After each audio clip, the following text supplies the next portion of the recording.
Selamat mendengarkan podcast ini. Saudaraku sekalian, kalau Alkitab berkata agar umat pilihan mencari dahulu kerajaan Allah dan kebenarannya,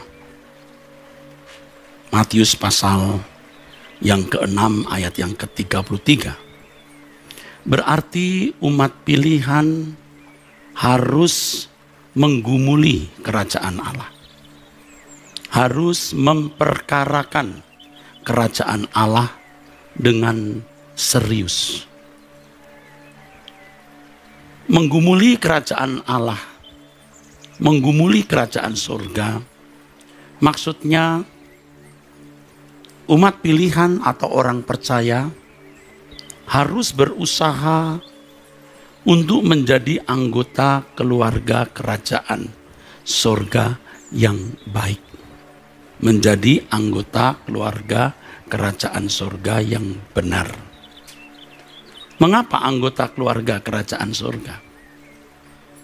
Saudara harus memahami bahwa Matius 6 ayat 33 ini ucapan Tuhan Yesus dalam rangkaian khotbah di bukit, di mana Tuhan Yesus menekankan hubungan antara Allah dan umat sebagai Bapa dan Anak.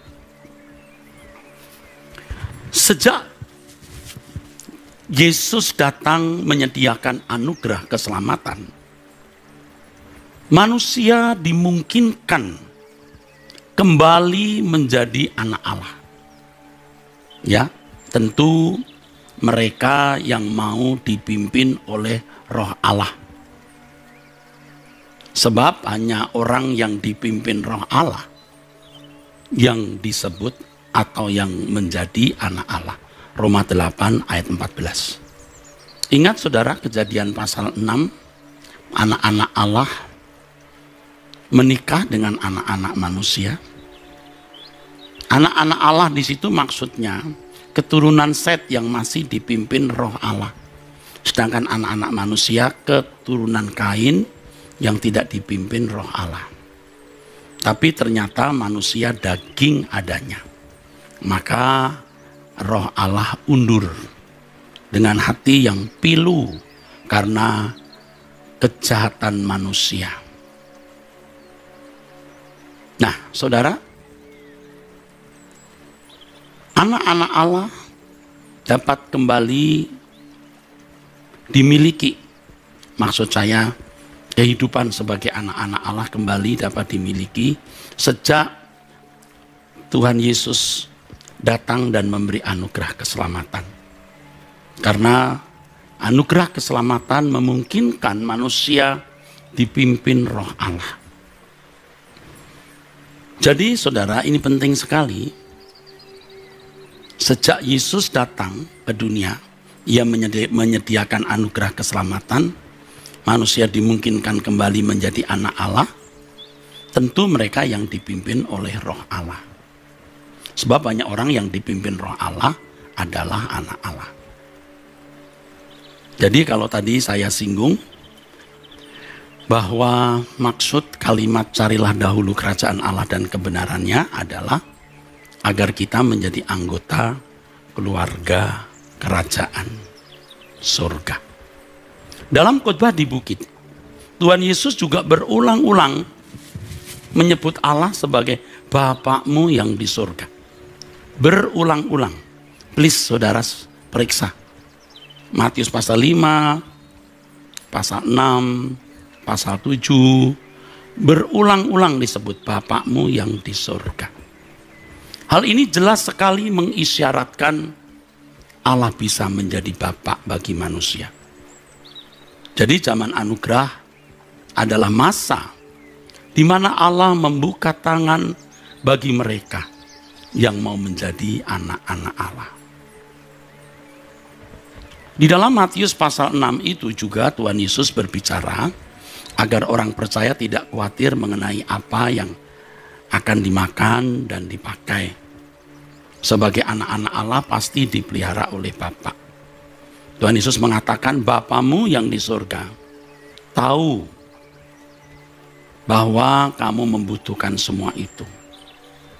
Tetapi yang dikehendaki adalah agar orang percaya mendahulukan kerajaan Allah. Matius pasal 6 ayat 32 dan 33.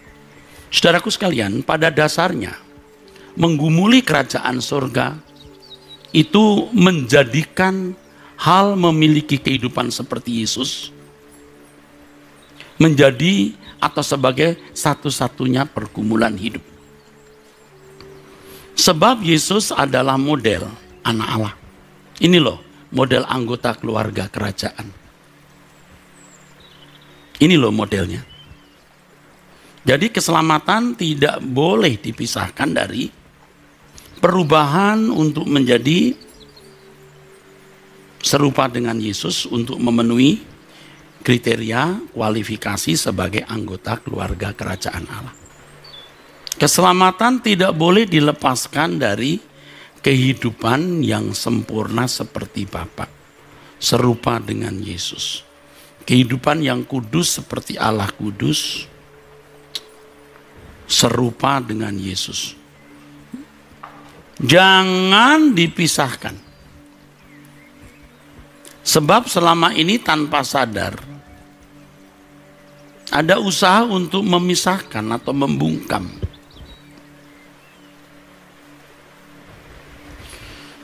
Usaha untuk menjadi anggota keluarga kerajaan Allah yang benar inilah yang dimaksud dengan mengerjakan keselamatan. Ini di Filipi pasal 2 ayat 12 dan 13. Filipi pasal 2 ayat 5 dan 7, 5 sampai 7 maksudnya, agar kita memiliki pikiran perasaan Kristus. Karena ini model anggota keluarga kerajaan. Ya, Filipi pasal 2 ayat 5 sampai 7. Lalu ayat yang ke-12, kerjakan keselamatanmu. Artinya selesaikan, saudaraku sekalian. Finish it. Ya. Selesaikan. Ya.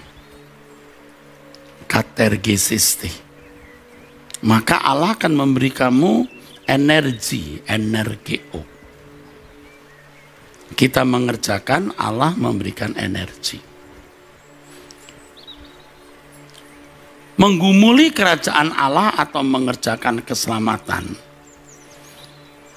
tidak boleh hanya sekedar menjadi prioritas atau urutan utama atau pertama, tetapi harus menjadi satu-satunya pergumulan hidup, satu-satunya agenda hidup. Digaris bawahi ini, saudara, satu-satunya agenda hidup. Jika tidak, maka proses untuk menjadi anggota keluarga kerajaan Allah tidak akan berlangsung dengan benar. Di Injil Matius pasal 6 tersebut, Tuhan Yesus berbicara agar orang percaya mengumpulkan harta di surga, bukan di bumi. Memindahkan hati di surga sejak hidup di bumi. Tidak nunggu nanti meninggal, baru hatinya tertaruh di surga. Juga di Matius pasal 6 ayat 24, seseorang tidak dapat mengabdi kepada dua tuan. Ini berarti kehidupan orang percaya adalah kehidupan yang hanya mengabdi kepada Allah. Jika seseorang benar-benar hanya mengabdi kepada Allah, maka ia akan menggumuli kerajaan surga sebagai satu-satunya agenda. Selagi kita masih memiliki kesempatan, saudaraku, untuk mengisi hidup sesuai dengan kehendak Allah, kita harus berani berkomitmen untuk menjadikan gairah ini, ya, gairah menjadi anggota keluarga kerajaan Allah yang modelnya adalah Tuhan Yesus, yang kehidupannya hanyalah melakukan kehendak Bapa, Ya, saudara. Harus menjadi isi dari hidup kita. Kita harus berani berkomitmen. Inilah yang namanya gairah surgawi atau gairah Allah Bapa. Inilah yang harus menggerakkan kita hidup. Kita hidup hanya digerakkan untuk melakukan apa yang Allah ingini. Dan itu gairah kita. Maka kita bisa menyebut bahwa Tuhan itu kehidupan kita. Allah Bapa itu kehidupan kita. Kalau gairah hidup kita hanyalah untuk melakukan kehendak Bapa, kita baru bisa berkata engkau kehidupanku. Nanti selanjutnya kita bisa berkata engkaulah kehormatanku. Sebab kita tidak hidup kalau untuk melakukan keinginan yang lain, bahkan keinginan diri sendiri. Kita hidup hanya untuk melakukan keinginan Allah Bapa. Ini komitmen yang sebenarnya sukar. Karena membuat hidup kita disita seluruhnya atau habis hanya untuk itu. Ini tidak mudah. Ini bisa menakutkan, saudara. Ya, saya juga manusia seperti saudara, ada rasa gentar juga. Bagaimana hidup hanya untuk melakukan kehendak Bapa. Kalau kita sudah berani janji, berkomitmen, kita harus memenuhinya. Wah, ini bisa menakutkan, saudara. Tetapi saudara harus mengerti dan menerima ini suatu anugerah. Makhluk ciptaan diperkenan mengerti kehendak penciptanya dan melakukan kehendak penciptanya. Ini suatu kehormatan. Jadi kita tidak melihat itu sukar atau gampang, mungkin atau tidak mungkin. Pokoknya kita penuhi. Dan kita percaya Allah akan memberi kita kemampuan untuk melakukannya. Harus berani, saudara. Harus berani bahwa hidup ini hanya untuk melakukan apa yang diingini oleh Tuhan. Ya. Harus berani bahwa Tuhanlah gairah hidup kita. Allah Bapa gairah hidup kita. Dialah kehidupan kita. Aku hidup ini hanya untuk melakukan keinginan kehendak Bapa. Jika tidak, lebih baik aku tidak hidup. Harus berani. Saya sudah melakukannya. Dan tiap hari saya update. Supaya saya jangan sampai menyimpang lagi seperti dulu. Saya baharui terus. Saya tahu ini berat. Bisa menakutkan. Berani hidup hanya untuk melakukan kehendak Bapa. Tidak ada pilihan. Gampang atau tidak, sulit atau tidak, mungkin atau tidak, tidak ada pilihan. Kehormatan bisa mengerti kehendak pencipta kita lalu melakukan.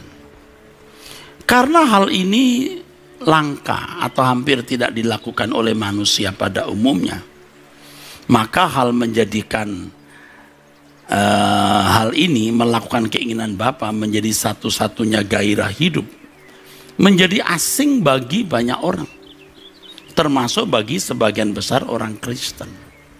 Dulu juga saya tidak berani, saudara. Tapi dalam perjalanan hidup, setelah melewati berbagai kejadian, peristiwa, saya memilih ini. Saya memilih ini. Jadi mestinya ini bukan hal yang asing.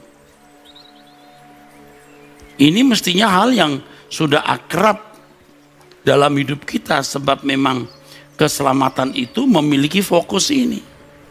Bagaimana manusia menjadi makhluk yang melayani Bapa, yaitu mengerti kehendak Bapa dan melakukan. Memang keselamatan dalam Yesus Kristus fokusnya ini supaya manusia berkeadaan bisa hidup hanya untuk melakukan kehendak Bapa. Jika tidak demikian, itu bukan keselamatan yang disediakan oleh Tuhan Yesus. Jadi firman Tuhan jelas mengatakan bahwa kita harus memiliki perasaan pikiran Kristus. Itu berarti gairah yang menggerakkan hidup kita adalah gairah melakukan kehendak atau keinginan Bapa saja. Ini prinsip dari kehidupan Yesus sendiri. Makananku adalah melakukan kehendak Bapa dan menyelesaikan pekerjaannya. Jika ada gairah lain di dalam hidup kita, termasuk gairah kita sendiri, berarti kita telah sesat, telah menyimpang dari jalan Tuhan. Seperti domba sesat yang memilih jalannya sendiri. Kekristenan yang benar, yaitu jika kekristenan tersebut bukan hanya keyakinan dalam pikiran, tetapi menjadi jalan hidup di mana seseorang menjalani kehidupan seperti yang dijalani Yesus, yaitu melakukan kehendak Bapa dan menyelesaikan pekerjaannya. Itu baru kekristenan. Orang yang memiliki gairah Bapa ini atau gairah surgawi ini, yaitu melakukan kehendak Bapa dan menyelesaikan pekerjaannya, itu standar dari kehidupan anggota keluarga kerajaan surga. Jika tidak demikian, ya ditolak. Matius 7 ayat 21 sampai 23. Tidak melakukan kehendak Bapa, ditolak. Alkitab jelas, jangan dikurangi. Hal ini yang membuat kita harus berjuang setiap hari untuk mencapai hal tersebut. Coba saudara, di Injil Matius pasal 6 itu Tuhan Yesus berkata, di mana harta kita berada, di situ hati kita berada. Tuhan Yesus juga berkata, kita tak dapat mengabdi kepada dua tuan. Berarti bahwa kita tidak boleh memiliki lebih dari satu gairah. Jangankan 3 atau 4, 2 pun tidak boleh. 2 tuan itu tidak boleh. Makanya kita harus mengoreksi dan kemudian mengoreksi diri kita dan memilih apakah yang menggerakkan hidup kita selama ini. Gairah surgawi atau gairah Allah Bapa untuk melakukan kehendaknya, atau gairah dunia. Coba saudara tanya, jangan tidak mempersoalkan. Kita persoalkan. Kita persoalkan. Yang menggerakkan saya hidup. Kalau saya kan di lingkungan pelayanan pekerjaan gerejani, apa yang menggerakkan saya hidup? Saudara pengusaha, pedagang, praktisi hukum, pendidik, tenaga medis dan lain-lain. Apa yang menggerakkan saudara hidup?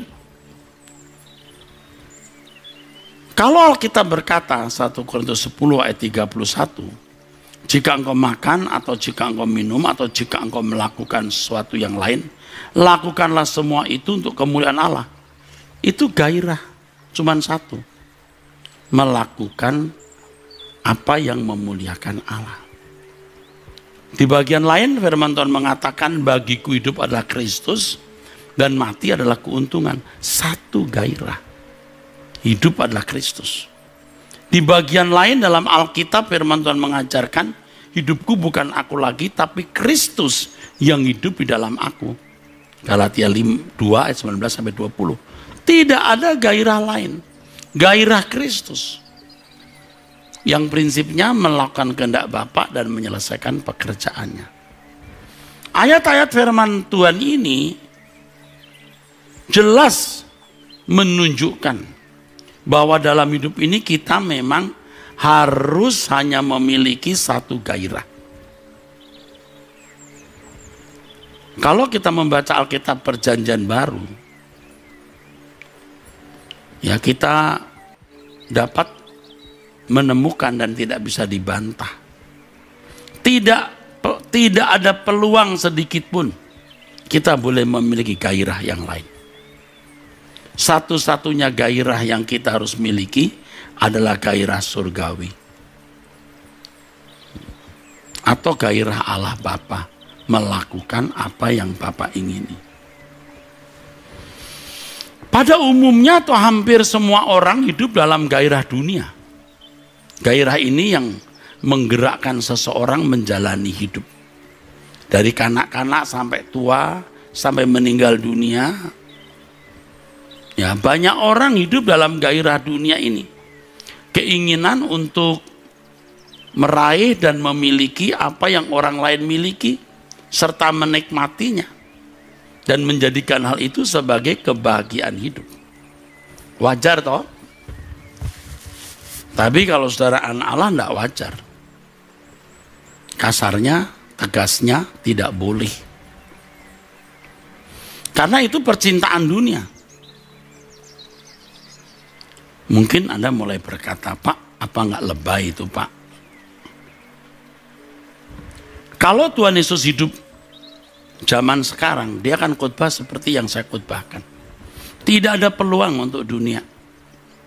Memang ikut Tuhan Yesus itu hidup dalam ketidakwajaran. Tetapi karena kekristenan telah mengalami kemerosotan begitu dalam, pada umumnya orang-orang Kristen pun hidup dalam kewajaran dunia. Hidup dalam gairah dunia. Berusaha memiliki apa yang orang lain miliki. Dan itu dianggap sebagai kebahagiaan atau kelengkapan hidup. Bagaimana bisa memenuhi yang dikatakan asal ada makanan dan pakaian cukup? Bagaimana bisa memenuhi yang dikatakan Tuhan Yesus, serigala mempunyai liang, anak burung, serigala mempunyai liang, burung mempunyai sarang, anak manusia tidak memiliki tempat untuk meletakkan kepalanya? Tidak bisa. Dari sejak kanak-kanak kita memang sudah di kondisi dunia dengan gaya hidup dunia ini. Dan banyak orang tua yang tidak mengajarkan gairah surgawi, tetapi mewariskan gairah dunia kepada anak-anak dan keturunannya.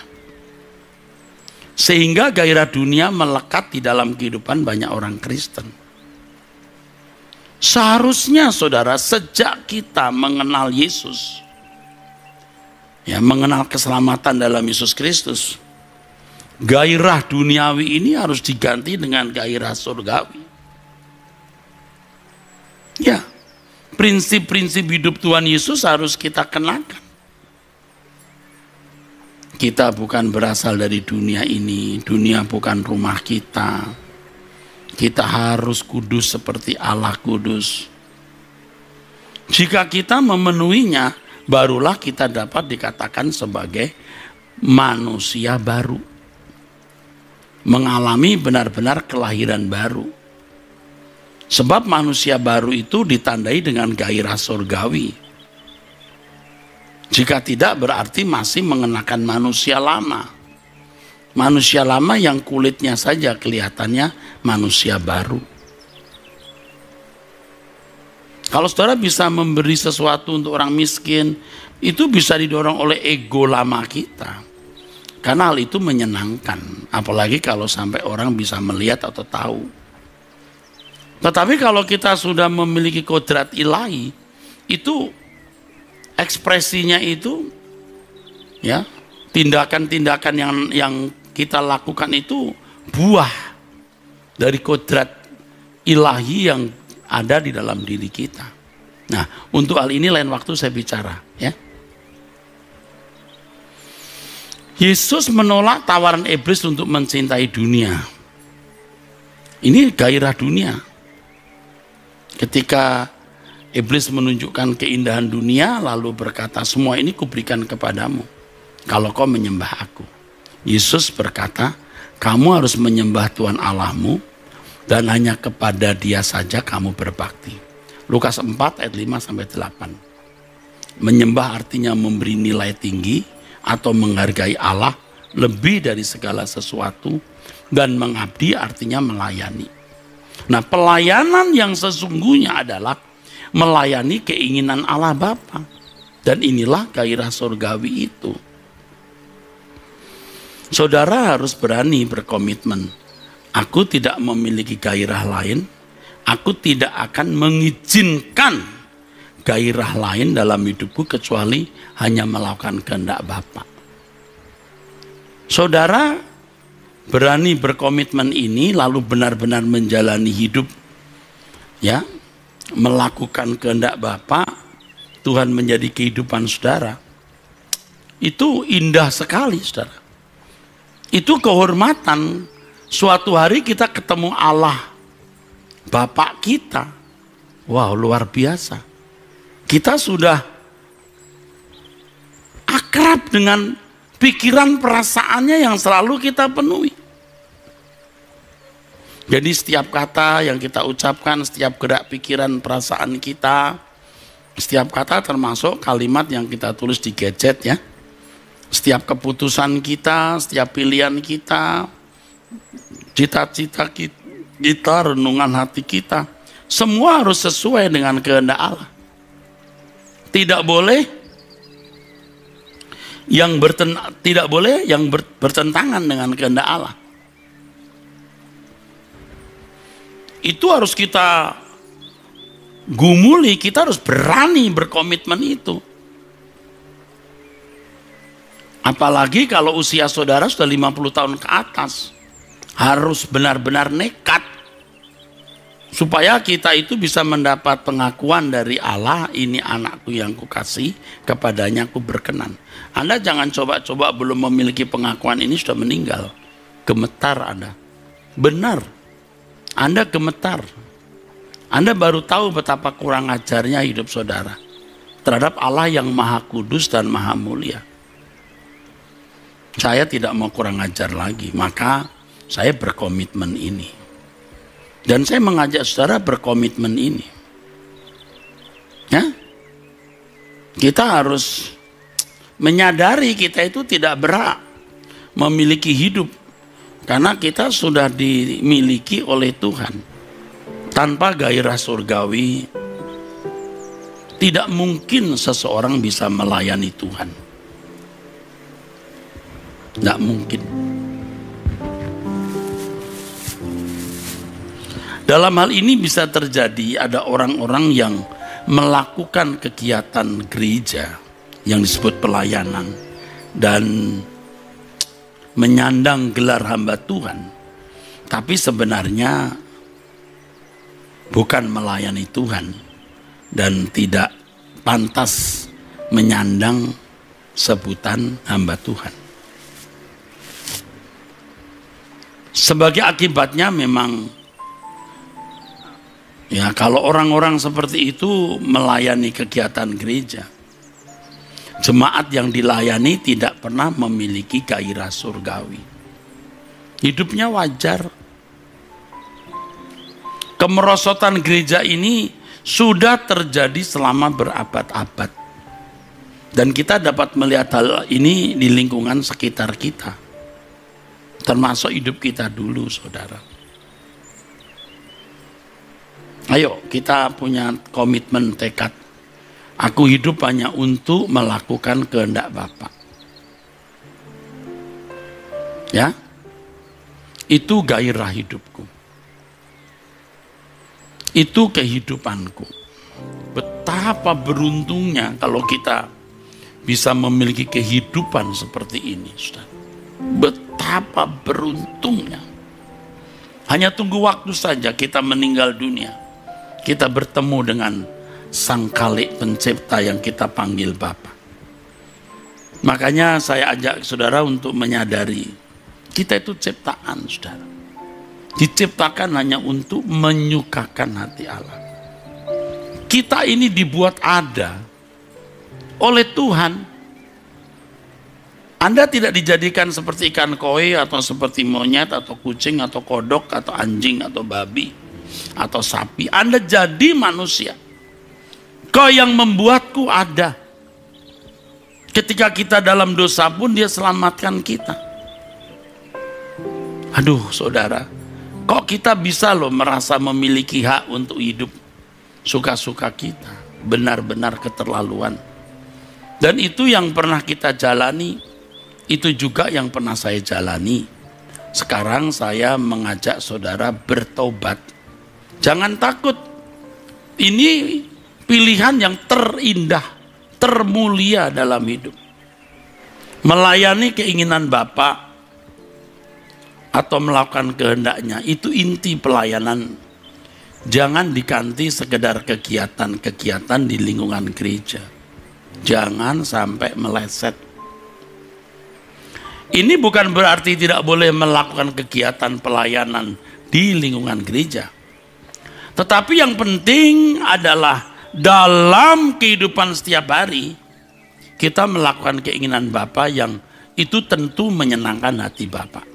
Dalam percakapan ada nggak kata yang kita ucapkan itu tidak berkenan di hadapan Bapa?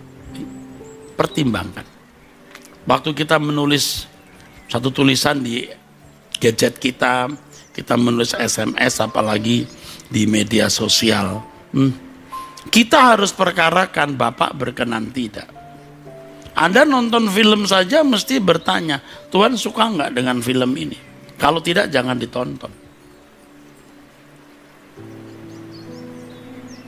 Saya ini orang yang suka nonton film, saudara. Di tempat di mana saya olahraga dengan sepeda statis, di depan saya itu ada televisi yang entah 56 in atau 60 in, besar sekali, saudara. Dan saya menikmati. Tetapi setelah saya bertobat ini, saya punya recommitment. Tidak ada yang saya lihat kalau itu tidak berkenan di hadapan Bapa. Kalau amannya saya matikan saja. Atau saya melihat sesuatu yang itu berguna. Dari segala hal, renungan hati, pikiran kita, harus kita belajar untuk mengurai dan merajut kesucian dalam segala hal. Kehidupan setiap hari kita harus menyenangkan Dia. Menyenangkan hati Bapa, saudaraku. Dalam perjalanan hidup Yesus menjadi manusia seperti kita, memakai tubuh daging, iblis berusaha untuk menyuntikkan gairah dunia kepada Yesus. Tapi Yesus tetap pada pendiriannya, yaitu melayani Bapa. Prinsipnya adalah melakukan kehendak Bapa dan menyelesaikan pekerjaannya. Kehidupan Yesus juga dikutip dalam kitab Ibrani 10 ayat 7. Lalu aku berkata, sungguh aku datang, dalam gulungan kitab ada tertulis tentang aku untuk melakukan kehendak-Mu ya Allah, ya Allahku. Saudara, puncak dari pelayanan Yesus kepada Bapa sebelum mengalami penderitaan salib adalah pengakuan yang kalimatnya adalah, bukan kehendakku yang jadi, tetapi kehendak-Mu. Ini adalah pengakuan yang telah diterjemahkan dalam perbuatan nyata sepanjang perjalanan hidup Yesus melalui segala hal. Itulah sebabnya Yesus berkata bahwa apa yang dilakukan karena Ia melihat Bapa. Dan Ia juga berkata bahwa Bapaknya bekerja sampai sekarang. Maksudnya pada waktu Yesus melakukan segala sesuatu, Bapa juga mengerjakan. Ayo, kita bisa begini, harus bisa. Apa yang kulakukan aku melihat dari Bapa. Artinya Bapa mau, Bapa berkenan aku lakukan ini. Bapakku bekerja sampai sekarang, maksudnya bahwa apa yang kulakukan ini bersama-sama dengan Bapa. Tidak ada yang kulakukan di luar kehendak Bapa. Kalau seseorang tidak menerjemahkan pengakuan ini dalam hidupnya, jangan hanya nyanyi, bukan kehendakku Bapa, kehendak-Mu jadilah. Jangan hanya menyanyi. Tetapi dalam segala hal, baik kecil maupun besar, kita harus mempersoalkan apakah segala sesuatu yang kita lakukan ini adalah kehendak Bapa atau bukan. Ini berarti setiap kata yang kita ucapkan, setiap kalimat dalam gadget kita, setiap renungan hati, cita-cita, keinginan, keputusan, dan pilihan dalam segala hal harus sesuai dengan pikiran dan perasaan Allah. Ayo kita memiliki gaya hidup seperti Yesus. Gaya hidup gairah surgawi. Pokoknya tidak ada gairah lain yang mencengkeram jiwa kita kecuali gairah ini. Kita seperti domba sembelihan. Kita benar-benar meninggalkan dunia. Kita masih sibuk dengan segala kesibukan, pekerjaan, memaksimalkan potensi, bertanggung jawab sebagai suami, sebagai orang tua. Tetapi di atas semuanya dibungkus dengan gairah, didorong oleh gairah untuk melakukan kehendak Bapa. Nah, memang tidak mudah karena dari kecil kita punya gairah itu gairah dunia. Gairah dunia itu kebalikan dari apa yang firman Tuhan katakan dalam 1 Korintus 10, 1 Korintus 10 ayat 31. 1 Korintus 10 ayat 31, baik kau makan atau minum, lakukan segala sesuatu untuk kemuliaan Allah. Tetapi gairah dunia menggerakkan seseorang melakukan sesuatu untuk kesenangan diri sendiri. Pokoknya saudara harus nekat. Ayo, saya juga nekat saudara. Kita seperti sembelihan, domba yang disembelih. Ya. Kita mati sekarat sebelum kita mati. Daging kita yang kita matikan, ambisi kita yang kita matikan. Kalau Anda berkata, kalau begitu kita nggak punya keinginan, Pak. Lo punya dong. Keinginan kita itu melakukan keinginan Allah. Itu kok. Jadi jangan kelihatan melakukan sesuatu untuk Tuhan padahal tidak.